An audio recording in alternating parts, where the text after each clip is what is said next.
여러분 안녕하십니까? 비주얼 예산 뉴스입니다. 코로나19 장기화로 어려움을 겪는 국민들을 위해 예산군이 코로나 상생 국민지원금을 신청받습니다. 이번 국민지원금 지급 대상은 기본적으로 6월 건강보험료를 기준으로 가구소득 하위 80% 이하인 가구의 구성원으로 군에서는 7만 1,182명입니다. 1인당 25만 원을 받게 되는데 신청 기간은 다음 달 29일까지며 카드사 홈페이지나 지역상품권 앱 또는 읍면 행정복지센터 등을 통해 접수하면 됩니다. 예산군이 군청 대회의실에서 2021년 3, 4분기 지역종합협의회를 개최했습니다. 황선봉 군수 주재로 열린 이날 회의에는 관내 기관 사회단체장 등이 참석해 코로나19 관련 방역 추진 사항을 공유하고 기관 단체 간 홍보 사항을 전달했습니다.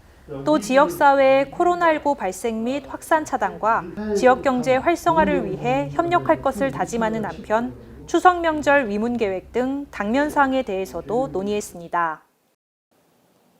예산군이 최근 집중호우로 인한 피해 예방을 위해 즉각적인 대응에 나선 가운데 복구 작업에 총력을 기울이고 있습니다.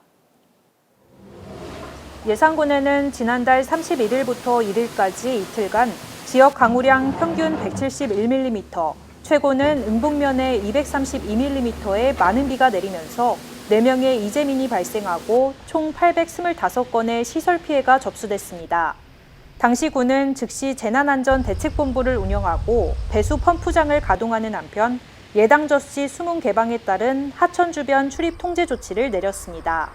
또 공공사유시설에 대한 현장 확인과 피해 조사를 실시하고 신속히 응급복구를 마쳤으며 향후 항구적 복구를 위한 특별교부세 확보를 위해 노력할 방침입니다.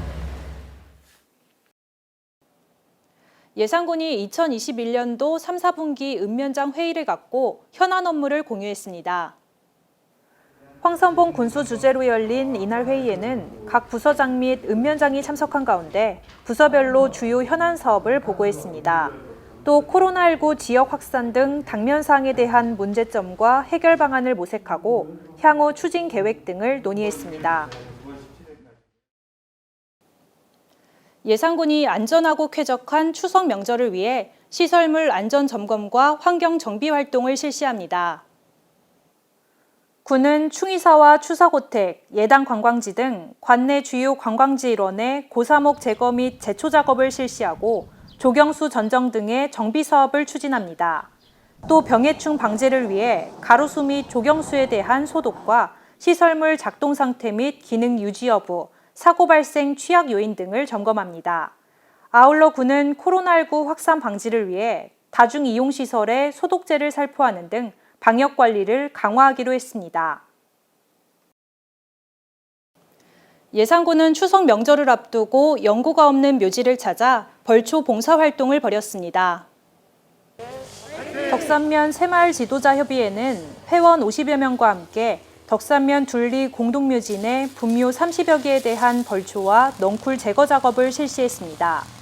같은 날 응북면 새마을 지도자협의회도 응북면 건지와리와 개정리 공동묘지의 분묘 50여 개를 대상으로 벌초 작업과 환경 정비 활동을 벌였습니다. 이외에도 추석을 맞아 관내 곳곳에서 무연분묘 벌초를 지원하는 지역사회 분위기 조성에 앞장서고 있습니다. 예산 황새공원 일원에서 제2회 예산 황새축제 개최에 따른 황새 야생복귀 행사가 열렸습니다. 이날 자연으로 돌아간 황새는 올해 태어난 유조 4마리를 포함해 모두 10마리로 야생에서 건강하게 잘 적응하라는 염원을 담아 광시면 주민들이 직접 이름을 지었습니다. 행사는 축제를 기념하고 코로나19 극복을 기원하기 위해 열렸으며 생태계 보존의 의미와 중요성을 알리기 위한 다양한 생태 체험 프로그램도 진행됐습니다. 한편 국내에서 유일하게 황새를 주제로 열리는 이번 축제의 모든 행사는 예산 황새축제 유튜브 채널에서 영상으로 만나볼 수 있습니다. 올해 추석은 코로나19 확산 이후 세 번째 맞는 비대면 명절입니다. 코로나19 확산세가 계속되고 있는 만큼 생활 방역 수칙을 잘 지키면서 안전한 추석 명절 보내시길 바랍니다. 뉴스를 마칩니다. 시청해주신 여러분 고맙습니다.